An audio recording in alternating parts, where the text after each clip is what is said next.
Alright, this video is for Unit 11 of your exam review, which is over graphing polynomials. There is a calculator and a non-calculator portion of this part of the review, so make sure that the non-calculator questions you can do without a calculator.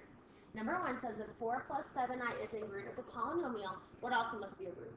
Remember, this was from what we called the conjugate pairs theorem that said if you have one complex root, like 4 plus 7i, its conjugate, 4 minus 7i, is automatically also a root of the polynomial. Number 2 says a polynomial with real coefficients has I and 7i as 2 of its 0. What's the least possible degree of the polynomial?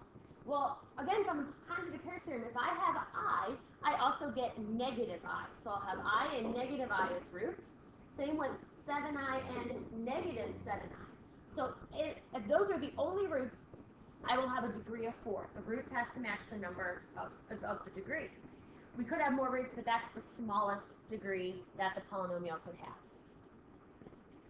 All right, number 3, you're given roots, 2, negative 4, and 0, the factored form of this polynomial. Remember that for x equals 0, the factor that goes along with it is just x. You could write x plus 0, x minus 0, but just an x is fine. For the root x equals positive 2, the factor is x minus 2. It's the opposite of that factor. And for negative 4, the factor would be x plus 4. That's the factored form of the polynomial. Now, if you were told, like you are in the next part, that says find the standard form of this polynomial, you have to multiply those together, get rid of the parentheses, and write your exponents in descending order. So I'm going to leave the x out in front for a second, and I'm going to multiply these two binomials here. And I'll end up with x squared plus 4x minus 2, so plus 2x minus 8. And then I'll distribute the x to our trinomial, and our final standard form will be x cubed plus 2x squared minus 8x. That is the standard form of the polynomial. All right, number 4, find a cubic polynomial in standard form that has roots at 7 and 3 plus or minus 4i. So here's how we did this in class. We wrote down, we knew that we had a root at x equals 7 and roots at 3 plus or minus 4i. Well, the root x equals 7, that's easy to find the factor. Technically, you know the factor is going to be x minus 7, but technically you had to subtract 7 from both sides, and got x minus 7 equals 0. That's how you got the factor of x minus 7. And we're going to come back to that factor in a few minutes, but we're just going to kind of leave it alone for now. The next factor, in order to find that, from the roots 3 plus or minus 4i, well, I want to get rid of the I and I want to get rid of the plus or minus. So what we did was we started by subtracting 3 from both sides and got x minus 3 equals plus or minus 4i. The next thing we did was we squared both sides of the expression. When I square the left, I'm going to rewrite that as x minus 3, x minus 3. Now, 4 squared and negative 4 squared is 16. We know that I squared is negative 1. So if I have negative 1 times 16, that becomes negative 16. Done my piece. You're going to multiply the left side of the equals together to get x squared minus 6x plus 9 equals negative 16. Now all we have to do is get it set equal to 0, and this will be the factor for those two roots. So this factor is x squared minus 6x plus 25. Now that's actually the other factor, the other terms that go in a set of parentheses here. So I'm going to take what's in yellow there, the x minus 7, and x squared minus 6x plus 25. That's the factored form of your polynomial. And what you need to do now is distribute that together in order to get standard form. Right? So I'm going to start by distributing the x to all three terms of your trinomial. You'll get x cubed minus 6x squared plus 25x. And then I'm going to distribute the negative 7. So I'll have minus 7x squared plus 42x. And then negative 7 times 25 is minus 175. All you have to do is collect like terms now. X cubed is the only x cubed. Negative 6x squared minus 7x squared is minus 13x squared. Here I have 25x and 42x, which is 67x minus 175. That is the standard form of the polynomial that has the real root of 7 and the imaginary roots of 3 plus 4i and 3 minus 4i.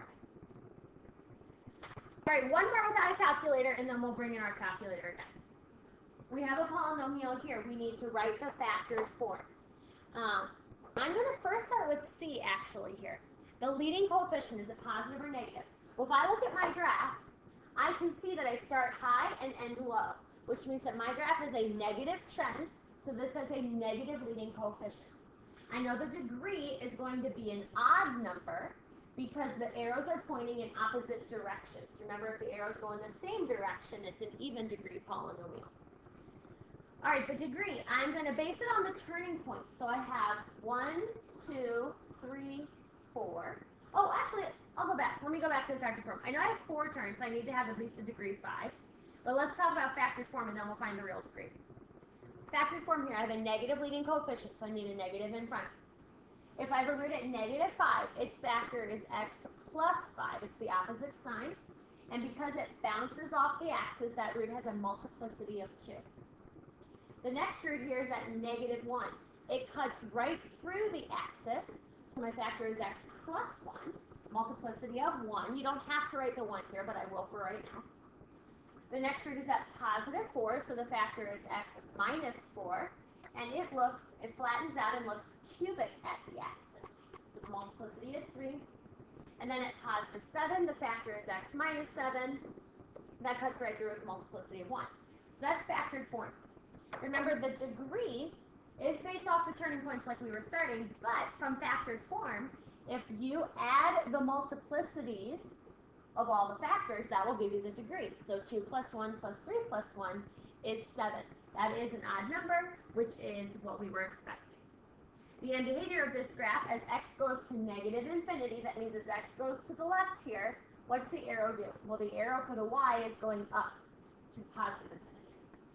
As x goes to positive infinity on the right, the y values are going down towards negative infinity.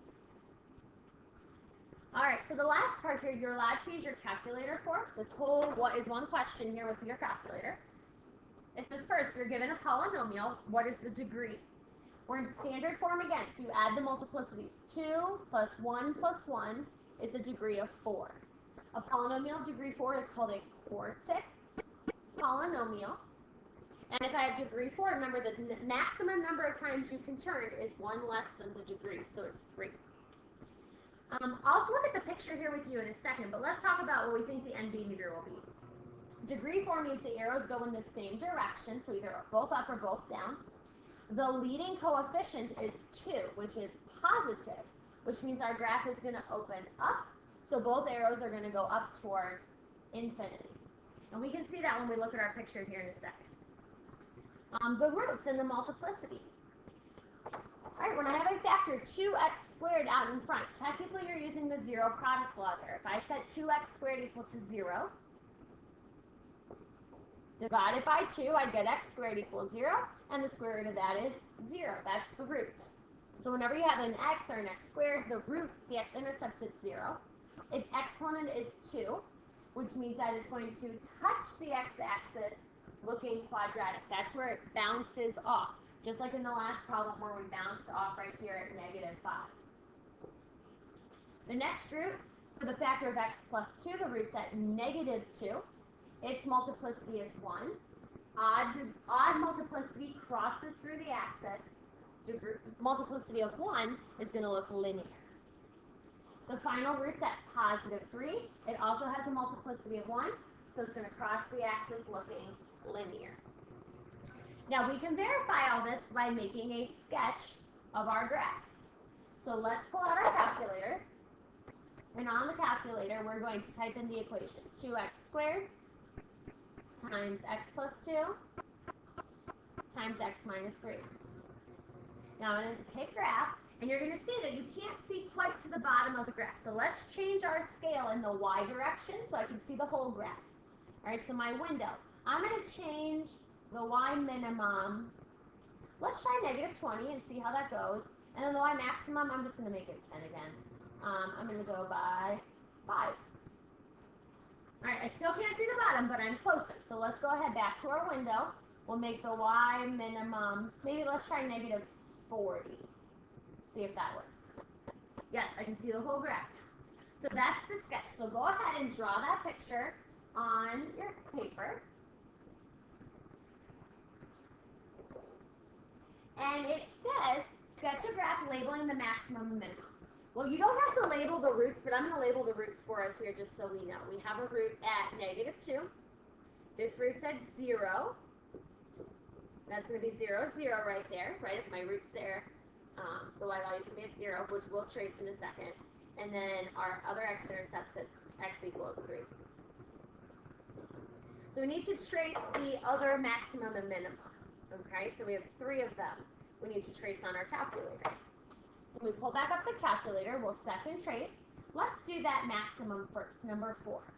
We'll a little bit to the left of that maximum, a little bit to the right, enter, enter, and it says, now this is where some of us are having trouble, 9.01 e to the negative 7, negative 9.7 e to the negative 12. So let's talk about that number really quick. 9.01 e to the negative 7, and the other one was negative 9.75 e to the negative 12. What those numbers actually are is like 0.0000009 and negative 0.0009, something like that. Those numbers are not 9.1 and negative 9. Those are essentially 0, 0. Your calculator, it's a little bit frustrating, but your calculator uses scientific notation sometimes based on how you estimate with your left and your right. Those numbers are equal to 0. It's just the weird thing your calculator does. If you don't believe me, look at the table.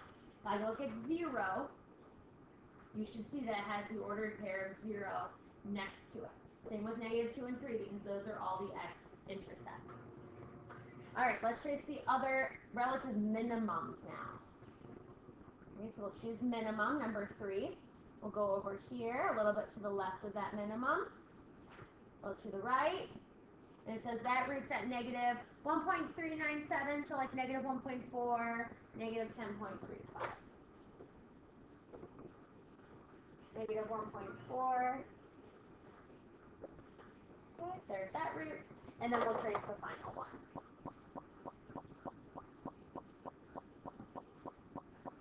So we have to come all the way over to this other minimum.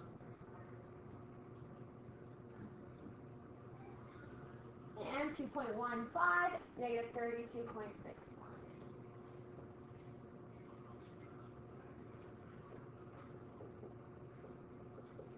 All right, there we go.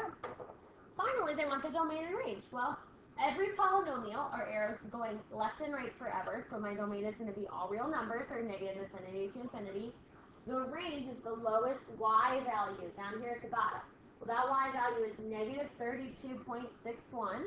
That value is on the graph, and the arrows go up forever to infinity. Okay. If you have questions on this unit, ask your teacher, check the key on Canvas, or look back at your old quizzes and tests for help.